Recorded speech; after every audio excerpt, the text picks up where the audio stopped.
Sir, শুনলাম বিমান নাকি রেডি, আকাশে উড়াইতে হবো, টেস্ট করতে হইব। ঠিক আছে, আমার বিমান তো রেডি, এখন এটা উড়াইতে হবে।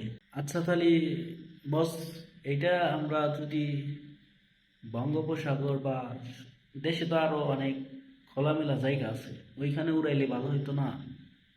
ওইখানে উড়াইলে তো, এইখানে তো দেখেন জনবল কত, যদি দুর্ঘটনা ঘটে তাইলে কি হবে? তুমি বেশি বোঝো। এইখান থেকে বিমানটা সমুদ্র বা খোলামেলা জায়গায় নিতে কয় টাকা খরচ হবে জানো? হ্যাঁ, বেশি বোঝো। তুমি এইখানেই উড়াও, কিচ্ছু হবে না। আমার হাতের দক্ষতা আছে, আমার হাতের মানে আমাদের পাওয়ার আছে না কি, এখানে উড়াও, সমস্যা নাই, যা হবে দেখা যাবে। এস স্যার, ঠিক আছে, আমি এখানে শুরু করতেছি। স্যার স্যার স্যার, বিমান তো ক্রাশ করছে। কি হয়েছে, কি বললাম? হ্যাঁ, তো বন্ধুরা, আপনারা এই ভিডিওটা সিরিয়াসলি নেবেন না, ঠিক আছে? আর হ্যাঁ, এই ভিডিওটা বানানোর উদ্দেশ্য একটাই ছিল যে যে জিনিস আমরা টেস্ট করব সেই জিনিসটা খোলামেলা জায়গায় নিলে কি ক্ষতি হতো।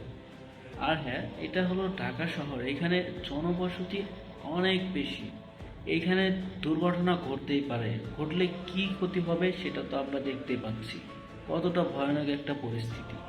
তো এই কারণেই দোষটা আমি দিতেছি কর্তৃপক্ষকেই।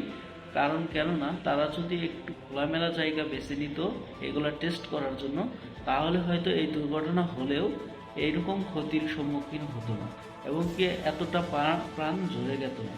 তো ভিডিওটা এই কারণেই বানানো, কেউ সিরিয়াসলি নেবেন না। আর ভালো লাগলে অবশ্যই লাইক কমেন্ট শেয়ার করে দিবেন, আর চ্যানেলে নতুন হলে প্লিজ সাবস্ক্রাইব করে দিবেন।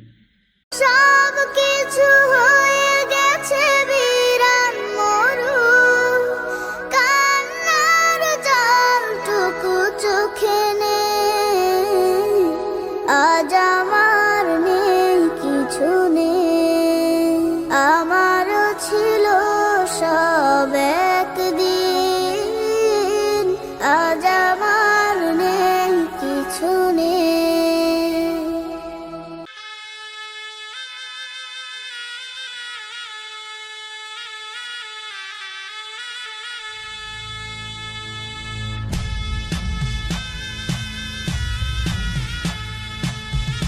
كل نفس ذائقة الموت ثم إلينا ترجعون والذين